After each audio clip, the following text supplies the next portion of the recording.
여러분 인생을 살아가면서 여러분에게는 가장 큰 은혜로운 사건이 뭡니까? 많이 있겠지만은 저는 만남이라고 생각을 합니다. 어떤 사람이 이 인생의 만남을 발음 그대로 이렇게 만남, 맛있다 그런 뜻이 되겠죠? 이렇게 표현을 한 것을 보았습니다. 왜 그럴까? 만남이라는 것은 우리 인생을 바뀌기 때문에 그렇습니다. 삶을 정말로 만나게 하기 때문에 그렇습니다. 그래서 좋은 만남을 가진 사람은 지난날의 삶이 아니라 변화된 자기의 삶을 바라보면서 인생을 더욱더 맛깔나게 살아가게 되는 것입니다. 오늘 본문의 내용이 그러한 내용이죠. 바울이 디모데를 만납니다. 루디아를 만납니다. 그러면서 선교의 지경이 넓어지는 내용이 오늘 본문이 되겠습니다. 실질적으로 여러분 성경의 역사를 보면 전부 다 만남의 역사 아니겠습니까? 초대교회가 어떻게 생겼습니까? 만남을 통해서 생긴 겁니다. 예수님이 오셨어요. 제자들과의 만남을 통하여서 복음이 증언됩니다. 성령과의 만남을 통하여서 초대교회가 탄생이 되는 겁니다. 또 안디옥 교회가 어떻게 태동됩니까? 여러분 바울과의 만남, 바나바의 만남, 주님과의 만남이 안디옥 교회를 태동시키고 있는 겁니다. 선교행이 어떻게 이루어집니까? 바울과 바나바와 그의 일행들 만남을 통하여서 여러분 성령의 주도하심 속에서 선교행이 이루어지고 있음을 우리는 보게 되는 것입니다. 그만큼 만남은 여러분 대단히 중요함을 우리에게 가르쳐주고 있어요. 전 그래서 여러분의 인생 가운데 여러분 우리가 잘못된 만남도 있을 수 있겠지만 또 우리가 좋은 부모 만나면 얼마나 좋겠습니까? 또 좋은 배우자 만나면 얼마나 좋겠습니까? 그러나 우리 인생에는 이럴 수도 있고 저럴 수도 있습니다. 그러나 우리는 꼭 주님과의 만남, 또 우리가 성령께서 우리를 이끌어 가실 때 우리의 인생 포기할 수 없는 만남이 있는데 바로 주님이 이끌어가는 만남이 되겠습니다. 그래서 오늘 성경 속에서도 이렇게 주님께서 이끌어 가신 만남을 통해서 새로운 선교의 역사를 써가고 있는 모습을 우리가 발견하게 되는 것입니다. 그러면 오늘 본문 말씀 1절과 2절을 우리 함께 읽도록 하겠습니다. 바울이 더베와 루스드라에도 이름에 거기 디모데라는 제자가 있으니 그 어머니는 믿는 유대 여자요 아버지는 헬라인이라. 디모데는 루스드라와 이고니온에 있는 형제들에게 칭찬받는 자니 그랬습니다. 여러분 바울이 지금 1차 전쟁을 끝나고 이제 예루살렘 총회를 마치고 이제 안디옥 교회에 내려와서 보고를 하고 다시금 바나바와 함께 여러분 2차 전쟁을 준비를 합니다.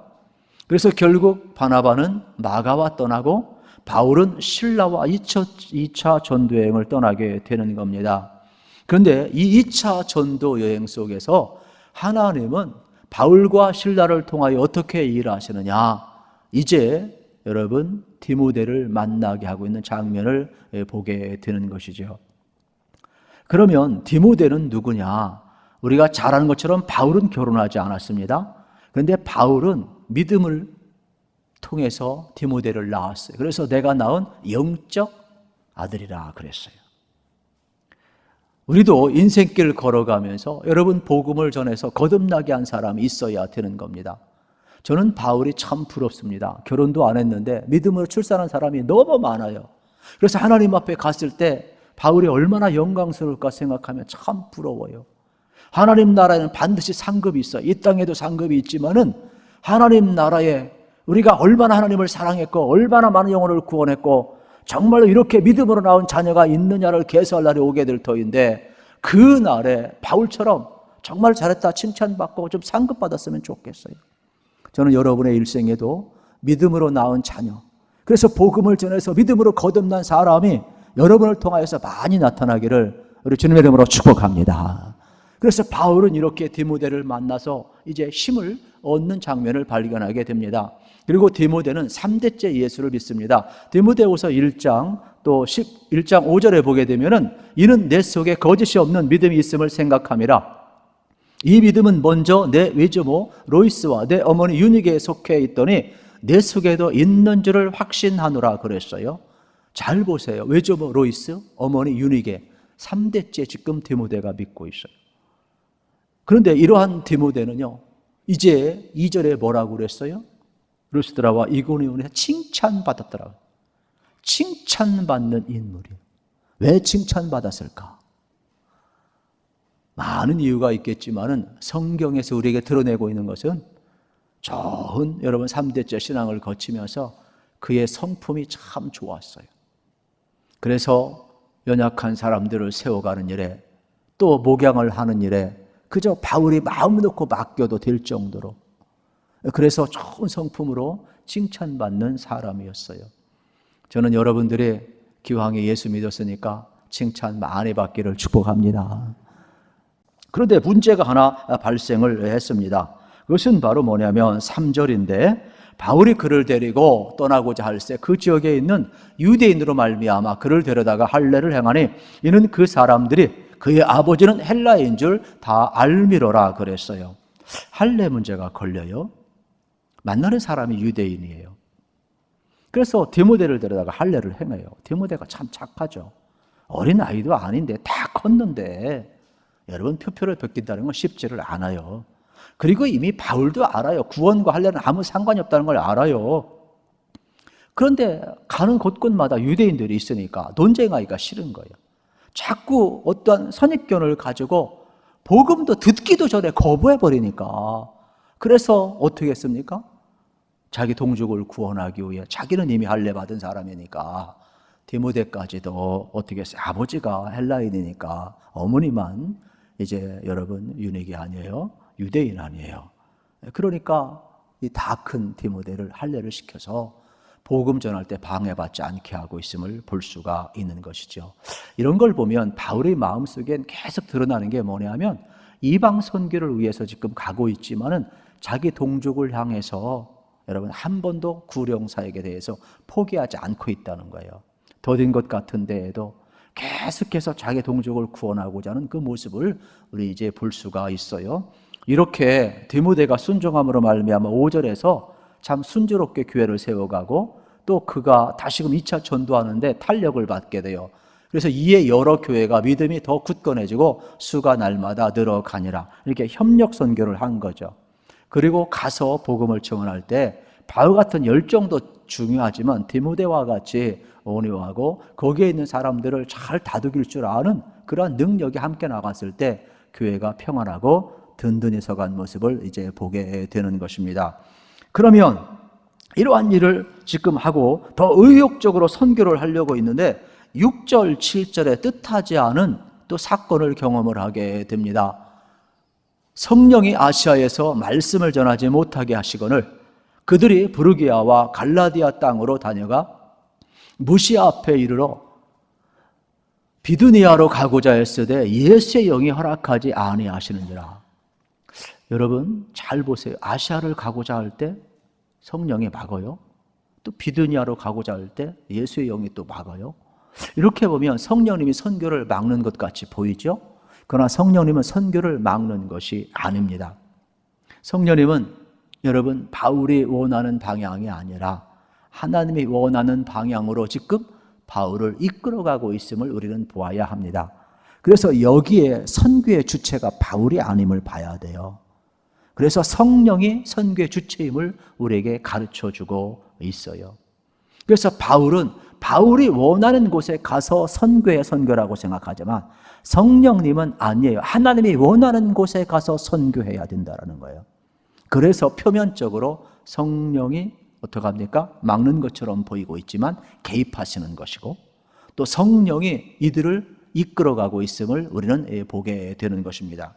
우리 인생길을 걸어가면서도 여러분 마찬가지가 되겠습니다. 바울처럼 내가 기도하고 결정했어도 성령님이 타치하신다면 내려놓고 순종하는 자세를 배워야 하는 것입니다. 그래서 바울은 이때 환상을 보잖아요. 마게도냐 사람이 환상 가운데 나타나서 이렇게 하는 거예요. 건너와서 우리를 도우라. 건너와서 우리를 도우라. 여러분 우리는 이렇게 자리에 앉아 있다가도 자 자리에 질서 마치겠어요. 옆으로 옮기세요. 그것도 싫어하는데 자리 옮기라고 해도 싫잖아요. 참 이게 사람의 본성이라는 게 무서운 겁니다. 그런데 여러분 유럽으로 건너와서 우리를 도우라는 거예요. 바울이 어떻게 합니까? 순종해요. 그래서 그는 자기 계획을 내려놓고 마게도니아 첫석 빌립보로 들어가는 장면을 우리는 볼 수가 있습니다. 바울은 지금 성령의 인도를 받고 있는 거예요. 그러면 우리에게서도 가장 중요한 것은 뭐냐? 성령의 인도를 받는데, 이걸 오늘날 표현하면 말씀의 인도를 받는다, 이렇게 표현을 하는 거예요. 왜냐하면 바울에게는 구약의 말씀은 있었지만 신약의 말씀은 없었어요. 이미 바울은 구약에 능통한 자예요. 그러나 지금 어떻습니까? 성령의 도움으로 바울이 신약 성경을 지금 써가고 있는 거예요. 선교 행전을 지금 써가고 있는 거예요. 사도 행전을 지금 써가고 있는 거예요. 그러니까 바울은 성령의 인도를 따라 사는 것이 성경을 따라 사는 거예요. 저와 여러분은 성령의 감동으로 기록된 하나님의 말씀, 구약과 신약성이 우리에게 주어졌어요. 그러니까 오늘 성령의 인도를 받는다는 것은 하나님의 영의 인도를 받는 것이기도 하지만은 성경을 따라 산다는 말이에요. 그래서 성경 말씀은 뭐냐? 우리 인생의 여러분 내비게이션과 같다라고 표현을 하는 말씀이 되겠습니다. 오늘 우리가 어디 목적지를 갈 때 그냥 가지 않지요. 반드시 목적지를 점검하고 가게 되는 것입니다. 자동차를 운전하는 사람들은 다 내비게이션이 있어요. 그래서 내비게이션이라는 것은 이 차량 자동 항법 장치인데, 이거는 오토모티브 여러분 내비게이션 이 시스템이에요. 카 내비게이션 시스템, 이러한 줄임말이 되겠지요. 그러면 하늘길이든지 바닷길이든지 땅 위든지 이러한 자동 항법 장치가 우리 생활 속에 어떻게 들어왔을까? 이 GPS가 우리에게 들어온 그 과정을 보면 참 재미있어요. 또 역사적인 의미도 있기도 해요. 그건 우리 대한민국하고 밀접한 관계가 있는데요. 1983년 9월 1일 여러분 칼기 폭파 사건 기억하십니까? K007편이 이제 미국의 뉴욕 존 F 케네디 공항에서 출발을 해서 김포공항에 도착을 해야 하는데, 얼마 안 돼서 이제 캄차카 반도를 지나다가 궤도를 이탈을 하게 돼요. 그래서 그 당시는 미국과 소련 냉전 시대거든요. 소련에서 전투기 2대가 떴어요. 그리고 미사일을 쏴버려가지고 완전히 흔적도 없이 사라졌어요. 그래서 269명이 여러분 전부 다 죽은 사건이거든요. 아직까지도 미제입니다. 왜냐하면 아무리 냉전 시대라에게도 무기를 장착하지 않는 민간 항공을 쏘는 나라는 없어요. 그거는 국제법 위반이거든요. 근데 왜 쐈을까? 여러 가지 설이 많이 있지만은 아직도 여러분 해결되지 못하고 있어요. 근데 보통 비행기가 하늘길을 갈 때는 무작정 가는 것이 아니에요. 하늘에 별이 있듯이 하늘에는 웨이포인트라고 하늘의 길이 있어요.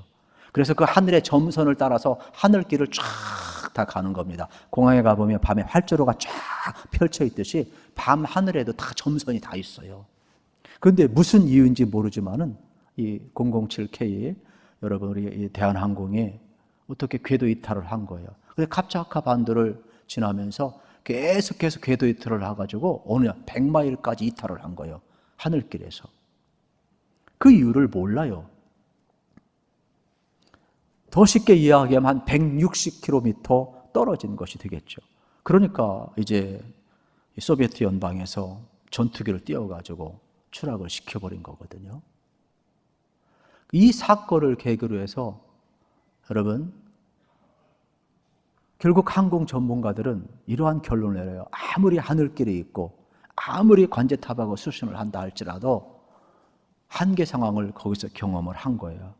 어떻게 설명할 수가 없어요. 그래서 이 웨이포인트 하늘길에서 어떻게 이렇게 100마일 이상 떨어질 수 있을까?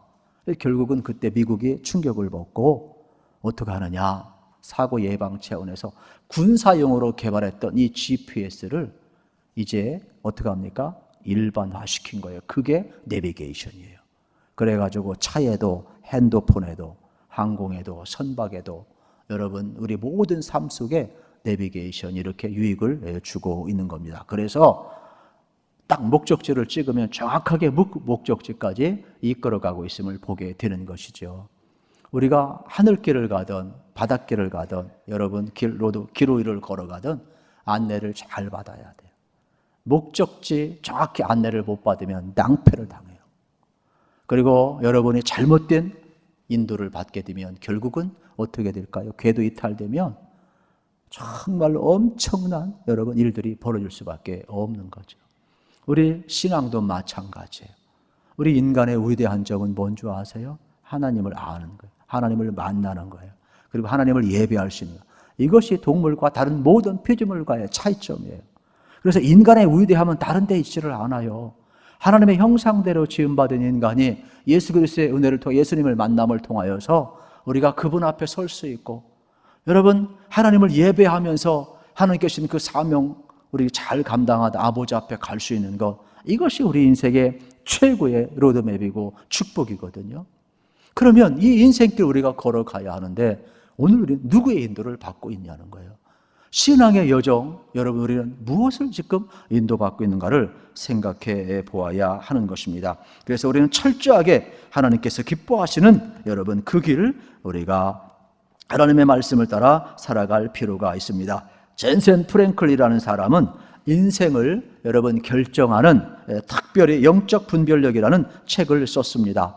그분의 책에 보게 되면 하나님의 끄떡임이라는 단어가 나오고 있어요. 이것은 뭐냐면 모든 사람에게는 여러분 영적 분별력이 주어졌다라는 거예요. 그래서 영적으로 깨어있는 사람은 하나님의 임재를 느낄 수가 있고 하나님의 음성을 들을 수가 있어서 하나님이 기뻐하는 뜻은 하나님께서 끄덕이신다라는 거예요. 그런데 하나님의 뜻이 아니고 하나님이 기뻐하지 않는 일은 하나님이 끄덕이지 않는다는 거예요. 누가 복 받느냐? 영적 분별력을 가지고 하나님의 끄덕임을 따라가는 사람. 여러분 우리 인생길 걸어가면서 마찬가지가 되겠지요. 저는 여러분들이 정말로 바울이 늘 깨어 있었기 때문에 여러분 영적으로 이렇게 성령의 여러분 인도하심을 따라갈 수가 있었잖아요.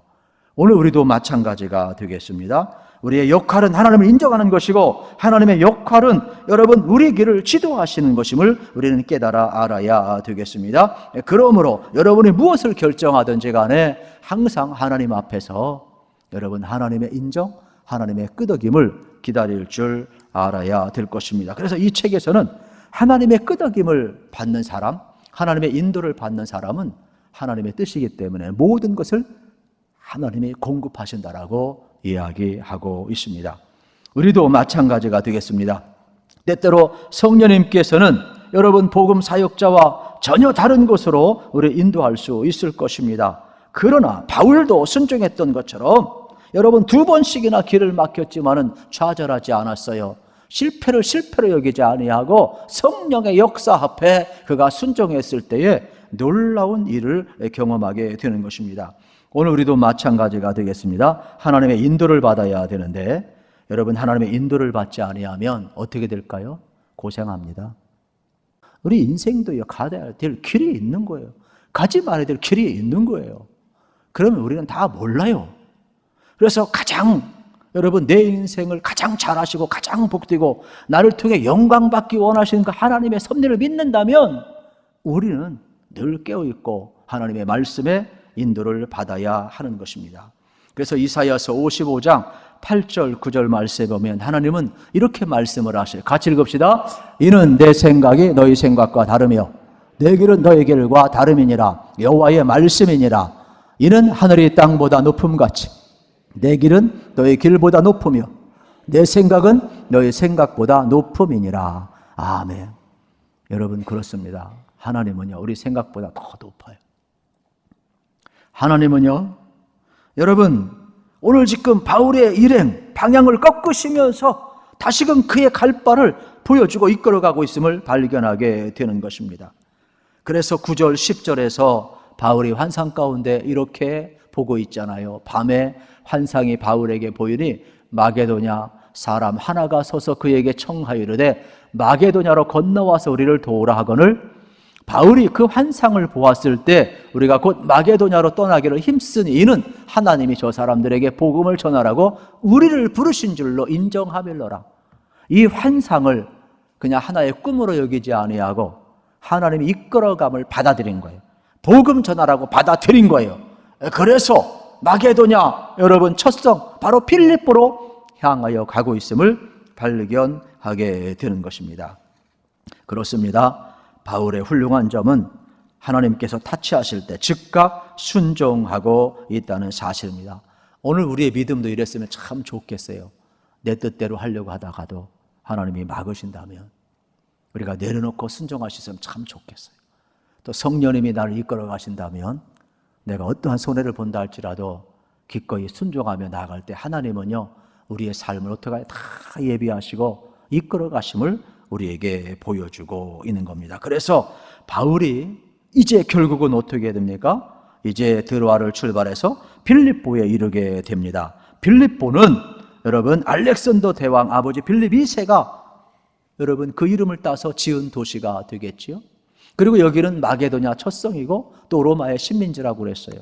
여기는 로마 수비대가 있었어요. 여기는 로마 시민권을 주었어요. 세금 혜택을 주었어요. 그래서 퇴역한 군인들이 있었고 아주 살기 좋은 곳이었기 때문에 많은 사람들이 몰려오는 그러한 특수지역이 되겠습니다. 그런데 이곳에 수많은 사람들이 있었기 때문에 하나님께서는 이 수많은 영혼들을 구원하기 위해 바울을 이끌어가고 있음을 발견하게 됩니다. 그리고 여기에서 누구를 준비하느냐? 루디아라는 여자를 준비하게 되는 거예요. 그 당시 여기에는 회당이 없었어요. 결국은 강가로 나가게 되었거든요. 강가에 나가서 하나님 앞에 기도하고 또 만나는 사람들에게 복음을 전하기 위해서 강가로 가는데 보통 유대인들은 10명 이상 되어야 회당을 지어요. 그러면 이 빌립보에는 10명 이하의 유대인만 있는 것이지요. 회당이 없었으니까. 근데 거기에서 하나님은요, 바울이 기도하고 또 바울이 말씀을 전할 때 누가 그 강가에 나와 있으냐? 루디아라는 여자가 나와 있었어요.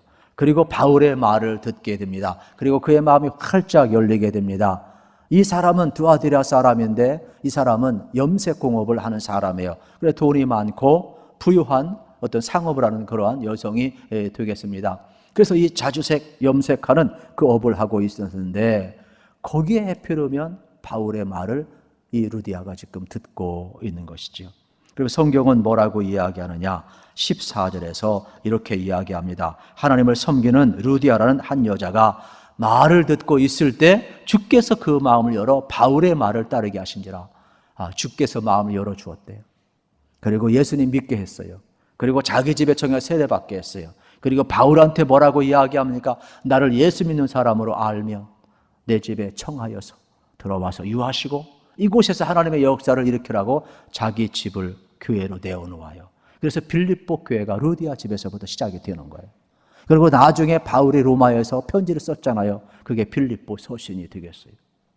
그렇다면 하나님은 유럽의 복음화를 위해서 이제 선교의 지도가 완전히 바뀐 거죠. 바울이 꿈꿨던 그러한 지도는 저 터키 소아시아 지역으로부터 아시아로 오는 계획이었어요. 그런데 하나님께서는 어떻게 했습니까? 우린 다 이해할 수 없지요. 선교의 지도를 완전히 바꾸어 놓았으니까. 그래서 이 빌립보 교회가 결국 세워지게 되고 유럽 선교의 문이 활짝 열림을 발견하게 되는 겁니다.